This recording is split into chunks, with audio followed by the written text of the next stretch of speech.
Hey boys and girls, forgiveness here, and I'm gonna try to make this precise. I'm doing this spontaneous because I'm quite upset right now, and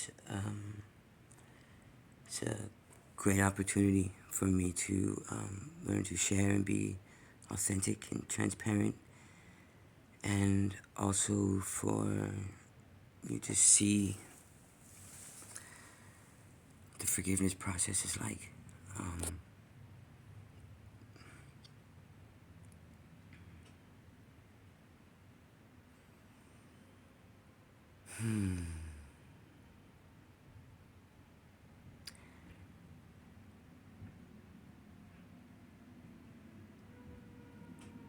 After spending all day in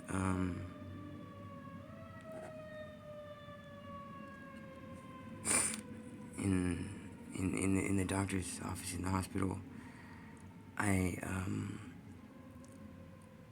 left with one goal in mind, and that was to get to the phone company. The phone company that my phone gets service from was having a promotion today, and they were offering a lock-in price for lifetime of extremely cheap. It's like 70-80% cheaper than everyone else, of high-speed 5G internet, private internet connection. And right now I have to use a public Wi-Fi, and I've had my bank account drained last month, so it was this big win-win, like, oh my gosh, what a blessing. You know, I get the security of my own, lock it in. It's very cheap price for it was cool. And rushed from the hospital to this store, got to the store at like 5 o'clock. And the woman informs me that they're closing. He says, we're closing, sorry, we're already closed. And she looks up online and says, there is a store that's up closer to where I live. And they're open till 7. So I said, cool, no problem. Got on a bus, took the bus far as I could, walked 3 blocks. Walked in, I was there at 5:50. There's one family in the store, and 2 girls behind the counter and a security guard behind me. I walk in, and they're like, both girls come up and say, no, we're closed. We're sorry, we're closed. Now, leave all things exactly as they are, and, the Wu way, and, forgiveness way. It doesn't always work like that, instantly. It doesn't always work like that. I mean, yeah, there's even Jesus overturned the overturned the tables in the temple. There's moments where the mind and that was one of those moments. I was pissed. I was like, what? I explained to them I was in the hospital. I came all the way here. They said, stone cold. Nope. I then looked around and I saw a family still making a decision, not paid yet. Saw that the doors were open, computers were on, their windows said 7 o'clock, their website said 7 o'clock. It was just this little 18-year-old girl saying no, and the deal was over today. It was over when the store closed. And if I didn't grab it today, then it was probably going to be jacked up as it was it. That was my window. That's what I was thinking. This had to happen. This is what the heck. And to go deeper, the family that was in the store and was the same color as the ladies in the store. And lately, racism, or let me see, replacement theory, more accurately, I've seen it everywhere. I've heard on the bus people talking about they're only, promoting people of their same race, and they're only, giving raises to people of their same color. And I've heard, many people of one nationality tell me, well, my auntie gives me jobs and free stuff and this and this. And my uncle, you know, the law enforcement man, he only enforces the law on this one race, and its replacement theory race is where I'm getting at. So it's everyone else holding down and replacing the race that this body seems to be in, the victim role. And in a sentence, I'll break it all down later. It's not even racism; it's separateness. But for the moment, my mind was going there, and I've seen it. I saw someone on the bus. They told me about it. Someone over here told me about it. It was in my mind, and now I walk in, and they're like, "No" to me, and "yes" to this family. And I looked in my mind. Look how this works. My mind took all of those false beliefs and thoughts and said to myself, I bet this is because I'm this color. And instantly, I heard the father and the mother talking in a vernacular that wasn't the native vernacular of this country that I am very fluent in, and they did not suspect that. And they were very bold, and they were talking, and he said, I bet they're always used to getting their own way. Well, not today. And I was like, what? What? And replacement theory, right? And then the next thought was, I realized that before I went to the doctors today for the first time in a long time, because I was feeling very expressive and a lack of fear, I spiked my hair up. I kind of did it up, and I painted it. It's colored, but you can't see it right now. It's got green in it, and I forgot about that. And the standing in line, so at first I thought it was it's the race, the whole thing, and I'm still dumbfounded that they're not letting me do this, and I'm irate, you know, but my irate probably looks more, you know, like mildly disturbed. But I was, I was like, what? And then I hear the family laugh at me, and then I heard the daughter whisper to the mom, is that a girl or a boy? Look at their hair. I swear, right? And I mean, daughter one was like 12, and the mom, and I'm listening, 'cause I'm 3 feet away in a language I am very fluent in. And they don't expect that, so they're not being careful with their words. And I'm hearing it. It's like, as I'm thinking this, these thoughts are coming out. Now, do you see how it works here, right? I'm telling you this just to show you. One, yes, I do get upset, far less than I ever did. Far less, way less, hardly ever, and not for the same reasons. But the moment to go along with the fake thoughts, the self-hating thoughts, the unworthy thoughts, right? To go along with those thoughts, to convince you, the evidence shows up. Boom, boom, boom, boom, boom, boom, all around you to reimburse it. If you don't know what you're doing, you don't stand a chance. There's no way you would be able to catch that with your mind and be like, okay, that's just self-hating filter. That's not true. It's me that's misperceiving everything. You would never be able to catch that. You don't have a chance. He would slap you, boom, boom, boom, boom, boom, boom, and then on the way out, probably have someone, the cop, write you a ticket for being white, whatever race you are, or think you are.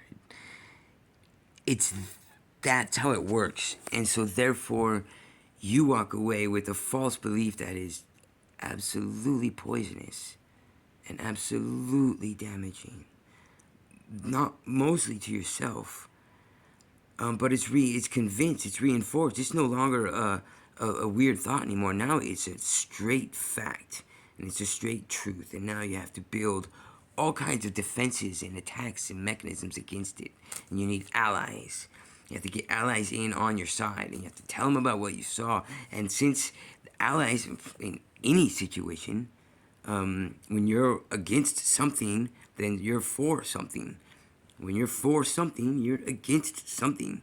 So as soon as victim number one gets victim number two, they've created a group of attackees, which now the attack demands the defense. And it escalates, and the reasons are made up and bullshit. And at one point you get tired of fighting, and you're wondering why you keep doing this. Like like Cool Hand Luke, and or you know or a fight, fist fight. Have you ever seen a fist fight where two people just kept slugging each other, and nobody went down, and at one point it was like, all right, come on guys, like knock it off, and maybe even the two fighters got tired, you know, or one would tell the other one just go down. Like eventually the attack gets exhausting because there's no truth behind it. And then there's the space, and that's when the guilt sets in, and that's when we push it even farther down and bury it.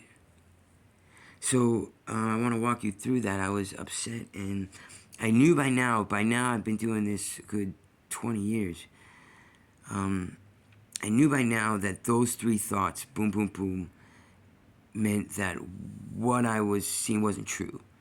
The five incidences of racism, boom, boom, boom. Then the thought, and then to hear the family say that and say that. So what happens in this moment, and this is the crescendo. This is a very important part in the forgiveness process. Very important, and it doesn't happen like clockwork. And it is kind of a struggle sometimes. There can be, and I do, and so that's why I'm showing you this part of me. So I don't want to ever try to pretend like I'm an expert and I got it down. I still do this on a daily and every time it comes up. I didn't want to forgive. That's the truth. I knew the logic. I knew that I'm not a victim. I knew that racism was in my mind, and I'm seeing it, and it's in my mind, and that's why it's happening around me. I knew that to be true. I've been doing this 20 years, so I even knew that the couple talking was my thoughts being projected directly on them. I'm well aware of that. Knowing all that, in the moment, I did not want to bury the hatchet. I didn't want to be wrong. I didn't want it. And if there's a little bit there, because I wanted to be right. I wanted my deal. And I wanted to continue the victim role. If I'm a victim and it's everyone in this room against me, if it's everyone in the world against me, then therefore I'm not at fault if I fail. I'm not at fault if I'm not good enough. I'm not at fault if I can't make it. I'm not at fault for all the things that I hate myself for. If I'm a victim, then it's not my fault.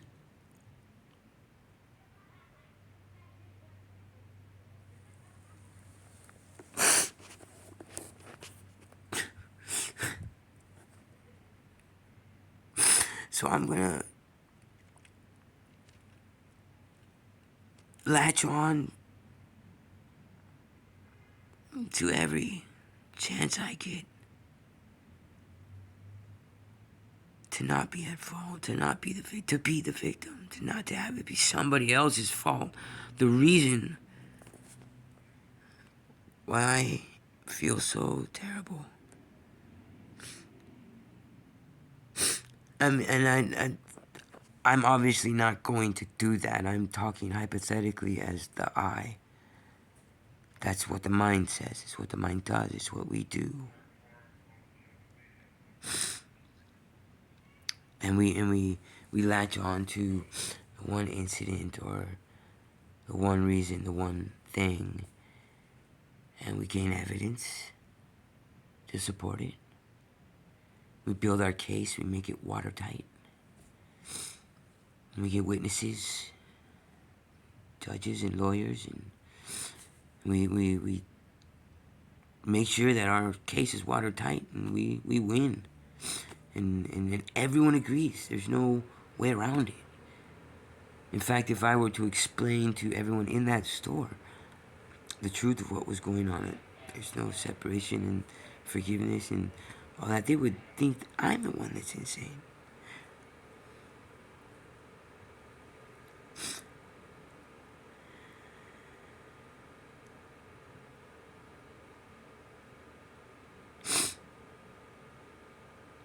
And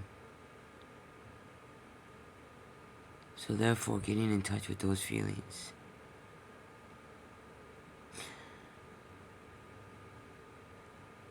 and then looking to say, okay, now that we've found the soft spot, now that we've broken through the shield, the defense, now the armor's been dropped, what's with this racism thing that I don't see? I mean, I film in black and white is to not show variation of color. I'm, the most multicultural, colorful person you met. I'm not racist. There's nothing about me that's racist.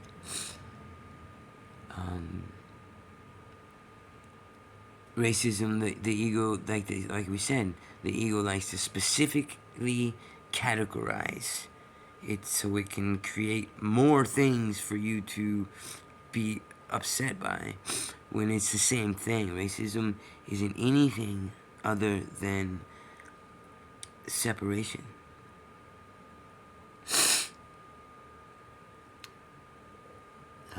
The belief in being a separate body, belief in being different.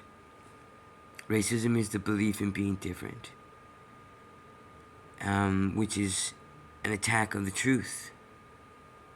It's a very attack on the truth, and that's why it will perpetuate itself, and that's why it's never founded, and that's why it's not true.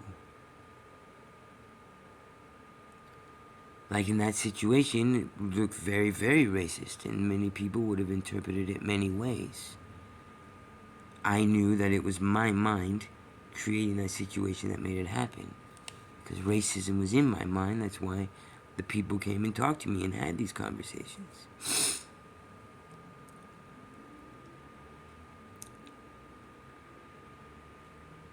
And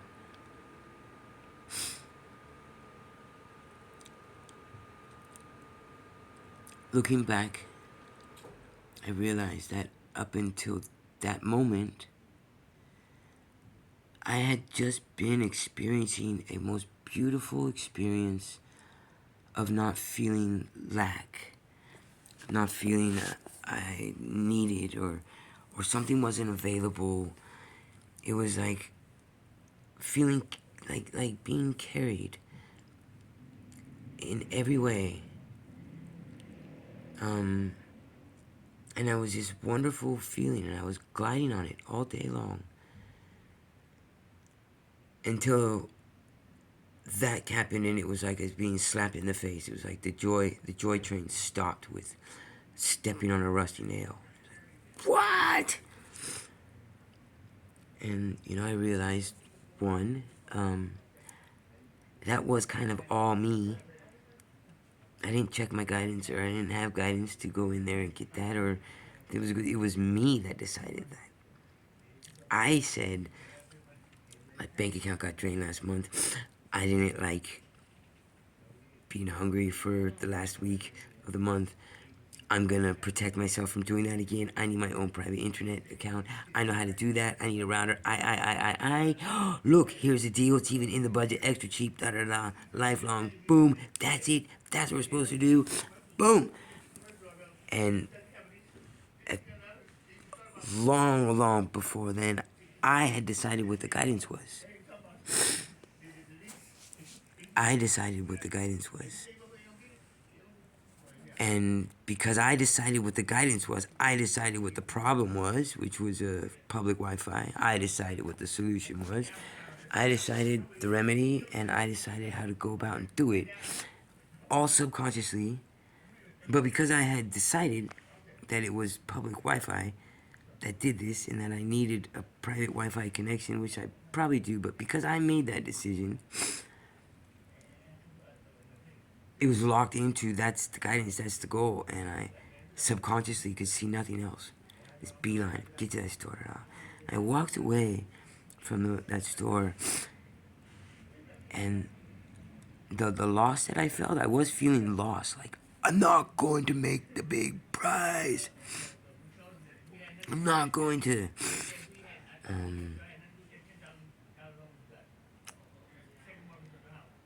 I walked away from there wanting to grab my phone while it was still fresh and tell you all about it. I walked away from there so grateful that I had seen that. I still don't have a private, secure internet connection. I still, I don't even know how it goes down. I don't even think about that anymore. It's not even in my awareness. The experience of being broken down like that, the experience of realizing that, letting that go, realizing it's me that's creating that and not wanting that, is such a relief. It is such a softness in the mind that everything goes away. And I could really care less about internet right now. I could care less about the price of anything. It was worth it. I mean, if it was worth it to have my bank account drained again to get that experience right there. It was worth the internet. It was worth 1 mile. Let's put it 12 miles.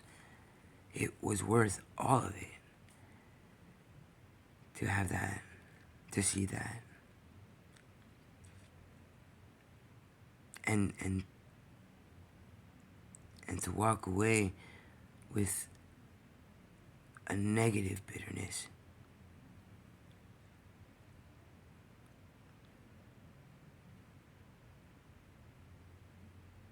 That's the forgiven mind.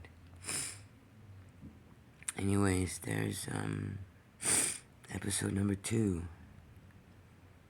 I didn't think it was gonna start rolling out like this, but I'll keep them coming. I love you with all my heart. 再见，sayonara.